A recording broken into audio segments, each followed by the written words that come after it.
क्या आपने कभी सोचा है कि आपकी नींद सिर्फ थकान मिटाने का साधन नहीं, बल्कि आपके पूरे जीवन की दिशा तय करने वाली शक्ति हो सकती है। चरक संहिता में महर्षि चरक एक अत्यंत गहरा सूत्र बताते हैं।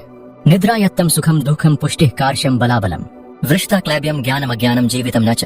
अर्थात मनुष्य का सुख या दुख, शरीर का पुष्ट होना या दुर्बल होना, शक्ति या निर्बलता, पुरुषार्थ या नपुंसकता, ज्ञान या अज्ञान, यहाँ तक कि जीवन और मृत्यु भी बहुत हद तक उसकी निद्रा पर निर्भर करते हैं। आयुर्वेद के महान आचार्यों का मानना था कि शरीर में उत्पन्न होने वाली अधिकांश मानसिक और शारीरिक समस्याओं की जड़ कहीं न कहीं नींद की गुणवत्ता से जुड़ी होती है। यदि आपकी नींद गहरी है तो रात भर शरीर स्वयं को रिपेयर करता है, मस्तिष्क को पोषण मिलता है, ऊर्जा का निर्माण होता है, ओजस बढ़ता है और अगला दिन नई शक्ति के साथ शुरू होता है। लेकिन यदि नींद अधूरी रह जाए, बार बार टूटे या पर्याप्त गहराई तक न पहुंचे तो शरीर कभी पूरी तरह रिकवर नहीं कर पाता। सेल्स को वह विश्राम नहीं मिलता जिसकी उन्हें आवश्यकता होती है। मस्तिष्क पूरी तरह रीसेट नहीं हो पाता और धीरे धीरे शरीर में समस्याओं का जन्म होने लगता है। आयुर्वेद इस अवस्था को अनिद्रा कहता है और यही अनिद्रा आगे चलकर अनेक रोगों का कारण बनती है। यही वजह है कि यदि आपकी नींद सही नहीं है तो आप चाहे कितना भी अच्छा भोजन करें, चाहे कितना भी व्यायाम करें, शरीर अपनी पूरी क्षमता तक नहीं पहुंच पाएगा। मसल्स ग्रोथ प्रभावित होगी, फोकस कम होगा, ध्यान भटकेगा, दिन भर थकान बनी रहेगी, आंखों के नीचे डार्क सर्कल दिखाई देंगे, गुस्सा बढ़ेगा, चिड़चिड़ापन बढ़ेगा, स्किन की चमक कम होने लगेगी, बाल झड़ने लगेंगे, इम्यूनिटी कमजोर होने लगेगी और दिमाग में लगातार एक प्रकार का ब्रेन फॉग बना रहेगा। यानी ऐसा महसूस होगा जैसे मन पूरी तरह साफ ही नहीं हो रहा।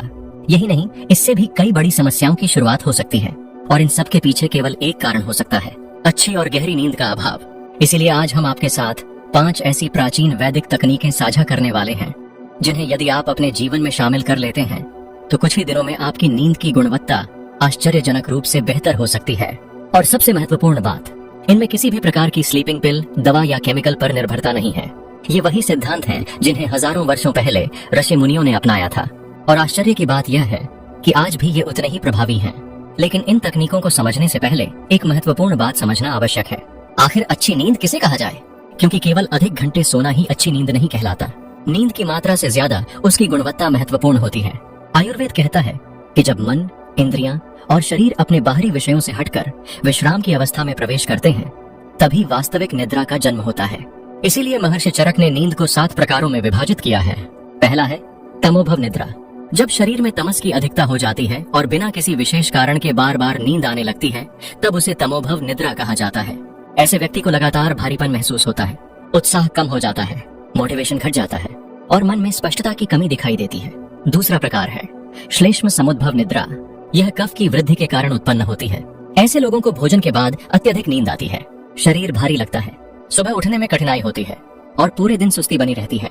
तीसरा प्रकार है शरीर श्रम संभव निद्रा। यह शारीरिक परिश्रम के बाद आने वाली नींद है।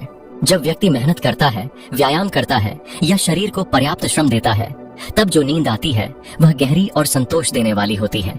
यही वह नींद है जिसमें शरीर वास्तविक रूप से रिपेयर और रिकवर करता है। चौथा प्रकार है मानसिक श्रम संभव निद्रा। जब दिमाग अत्यधिक सोच विचार, तनाव, अध्ययन या फोकस के कारण थक जाता है तब जो नींद आती है उसे मानसिक श्रम संभव निद्रा कहा जाता है। इसमें मस्तिष्क को विश्राम मिलता है, हालांकि कई बार यह भारीपन के साथ भी आ सकती है। अब आगे बढ़ते हैं। 5वां प्रकार है आगंतुकी निद्रा। यह वह नींद है जो किसी बाहरी कारण के प्रभाव से आती है, जैसे किसी चोट, आघात, शॉक या ट्रॉमा के बाद।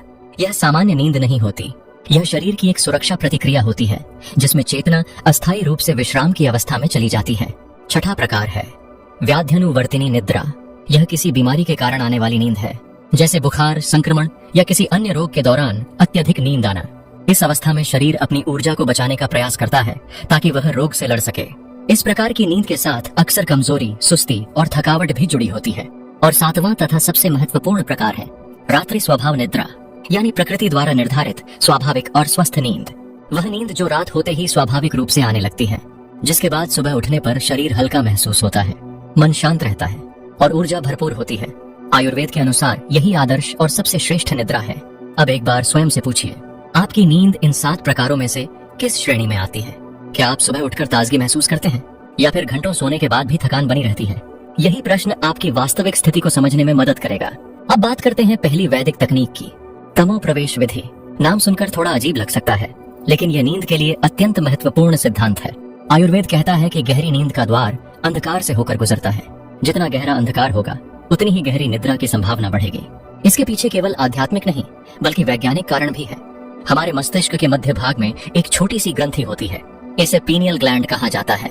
आयुर्वेदिक दृष्टिकोण से यह मस्तिष्कीय पोषण और संतुलन से जुड़ी मानी जाती है।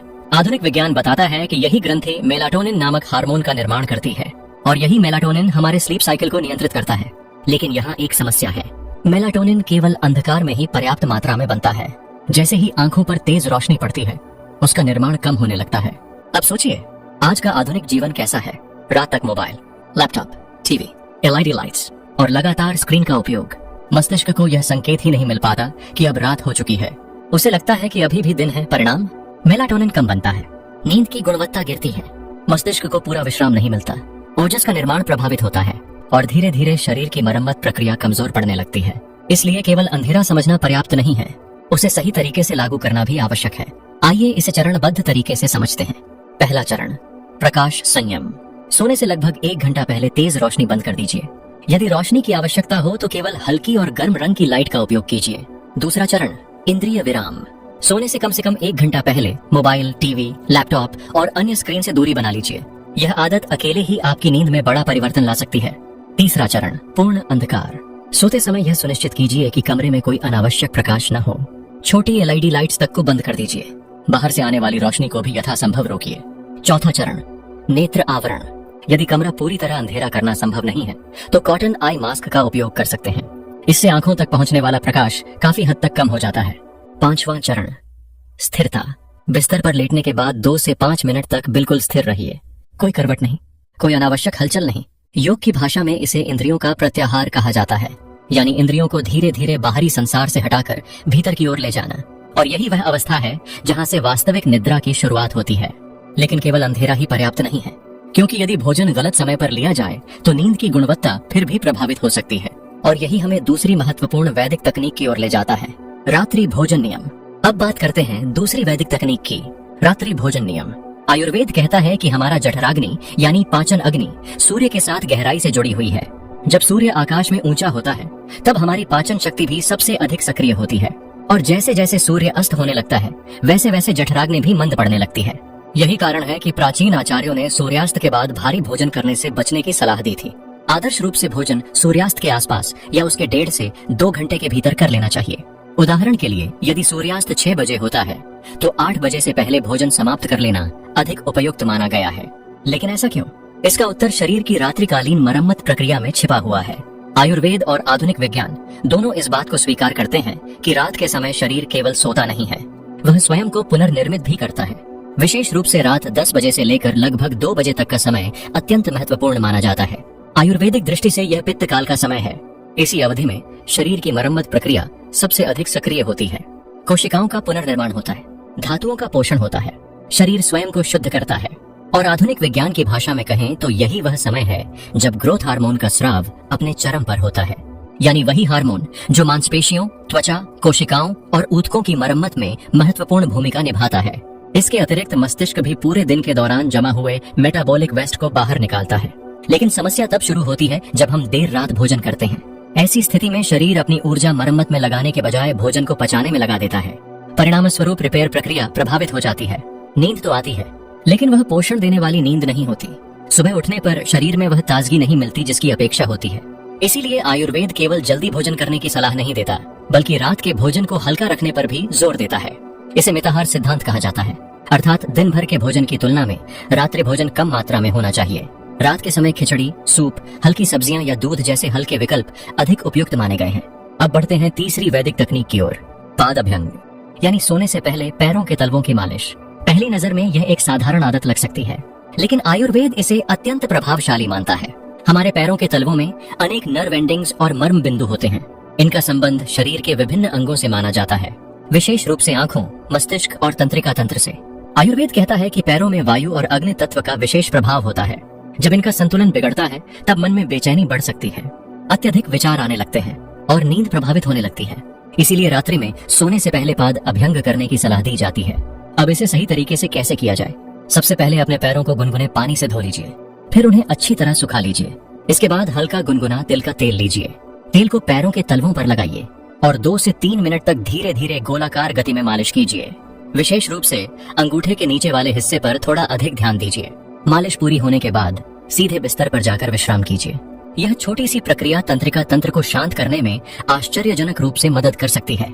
अब आते हैं चौथी और बेहद महत्वपूर्ण तकनीक पर, मनोमय कोश की शुद्धि, यानी सोने से पहले मन की सफाई। आयुर्वेद और योग दोनों बताते हैं कि मनुष्य केवल शरीर नहीं है, उसके भीतर 5 स्तर या 5 कोश कार्य करते हैं। पहला है अन्नमय कोश, यानी हमारा भौतिक शरीर। दूसरा है प्राणमय कोश, जो श्वास और जीवन ऊर्जा से जुड़ा है। तीसरा है मनोमय कोश, यानी मन, विचार और भावनाओं का स्तर। चौथा है विज्ञानमय कोश, जो बुद्धि और विवेक का क्षेत्र है। और पांचवा है आनंदमय कोश, जो आनंद और गहन शांति का स्तर माना जाता है। दिन भर हम जो कुछ देखते हैं, सुनते हैं, सोचते हैं और अनुभव करते हैं, उसका प्रभाव मनोमय कोश में जमा होता रहता है। अधूरे विचार, अधूरी बातचीत, तनाव, भावनात्मक प्रतिक्रियाएं, चिंताएं, ये सब मन के भीतर जमा होने लगते हैं। यदि इन्हें मुक्त न किया जाए तो रात में भी मन सक्रिय बना रहता है, और यही कारण है कि शरीर सो जाता है लेकिन दिमाग चलता रहता है।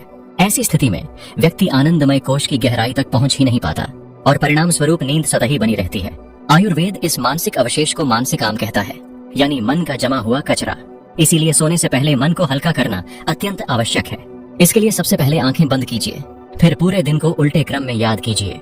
सुबह से रात तक नहीं, बल्कि रात से सुबह तक, लेकिन केवल साक्षी बनकर, किसी भी घटना में दोबारा भावनात्मक रूप से शामिल हुए बिना। इसके बाद अगले दिन के आवश्यक कार्यों की मानसिक सूची बना लीजिए और फिर स्वयं से कहिए, कल देखेंगे, अभी नहीं। यह संकेत मस्तिष्क को आराम की अवस्था में जाने में सहायता करता है। अंत में केवल अपनी सांसों पर ध्यान केंद्रित कीजिए, न अतीत न भविष्य। अब आते हैं पांचवी और अंतिम वैदिक तकनीक पर, यौगिक क्रियाएं। आयुर्वेद और योग दोनों मानते हैं कि नींद केवल शरीर की प्रक्रिया नहीं है, यह प्राणों की भी प्रक्रिया है। यदि प्राण अशांत हैं तो शरीर बिस्तर पर पड़ा रहेगा, लेकिन नींद गहरी नहीं होगी। और यदि प्राण संतुलित हैं तो शरीर सहज रूप से विश्राम की अवस्था में प्रवेश कर जाएगा। इसीलिए प्राचीन ऋषियों ने सोने से पहले कुछ विशेष यौगिक क्रियाओं का अभ्यास करने की सलाह दी थी। इनमें सबसे पहली क्रिया है चंद्रभेदी प्राणायाम। इसका उद्देश्य शरीर और मन को शीतलता प्रदान करना है, क्योंकि रात का समय विश्राम का समय है, सक्रियता का नहीं। इसे करने के लिए सबसे पहले आराम से सीधा बैठ जाइए। अब अपने दाएं हाथ को विष्णु मुद्रा में रखिए, दाएं नथुने को अंगूठे से बंद कर दीजिए और केवल बाएं नथुने से धीरे धीरे गहरी सांस भीतर लीजिए। जितनी देर सहज रूप से रोक सकें उतनी देर रोकिए। फिर दाएं नथुने से धीरे धीरे सांस बाहर छोड़ दीजिए। यह 1 राउंड हुआ। इसी प्रकार 5 से 6 राउंड कीजिए। यह अभ्यास चंद्र ऊर्जा को सक्रिय करने में सहायता करता है, मन को शांत करता है और शरीर को निद्रा के लिए तैयार करता है। अब दूसरी महत्वपूर्ण क्रिया है भ्रामरी प्राणायाम। यदि मन में अत्यधिक विचार चल रहे हों, तनाव हो या दिमाग लगातार सक्रिय बना हुआ हो, तो यह प्राणायाम विशेष रूप से उपयोगी माना जाता है। इसे करने के लिए सीधा बैठ जाइए, आंखें बंद कर लीजिए। अब षण्मुखी मुद्रा बनाइए, दोनों अंगूठों से कान बंद कर लीजिए, उंगलियों को हल्के से आंखों और चेहरे पर टिकाइए। फिर नाक से गहरी सांस भीतर लीजिए और सांस छोड़ते समय मधुमक्खी जैसी हम की ध्वनि उत्पन्न कीजिए। ध्यान ध्वनि की कंपन पर रखिए। महसूस कीजिए कि वह कंपन पूरे मस्तिष्क में फैल रही है। यही भ्रामरी का सार है। यह अभ्यास मस्तिष्क को गहराई से रिलैक्स करता है, मानसिक शोर को कम करता है और नींद की तैयारी में अद्भुत सहायता करता है। इसे भी 5 से 7 राउंड तक किया जा सकता है।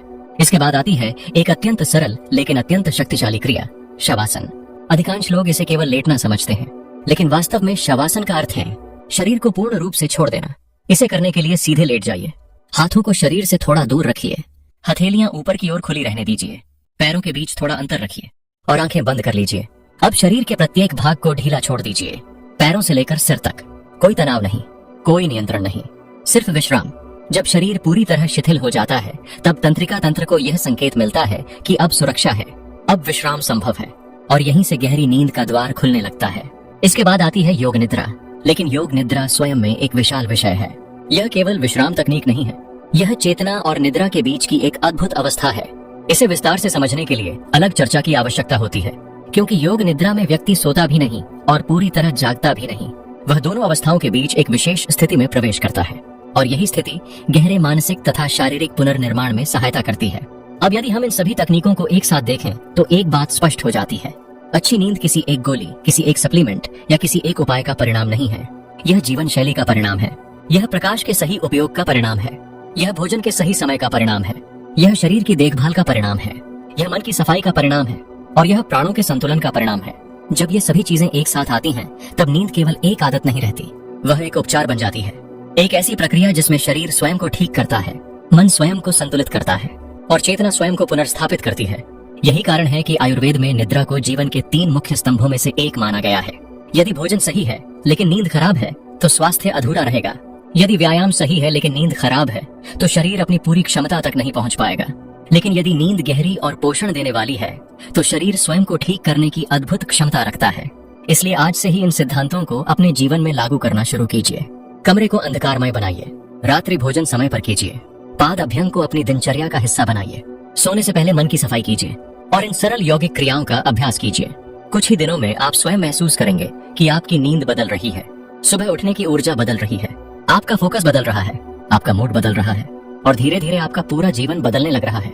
क्योंकि जैसा महर्षि चरक ने कहा था, सुख और दुख, बल और निर्बलता, ज्ञान और अज्ञान, यहाँ तक कि जीवन की गुणवत्ता भी बहुत हद तक हमारी निद्रा पर निर्भर करती है। और जब निद्रा सुधर जाती है तो जीवन के अनेक द्वार अपने आप खुलने लगते हैं।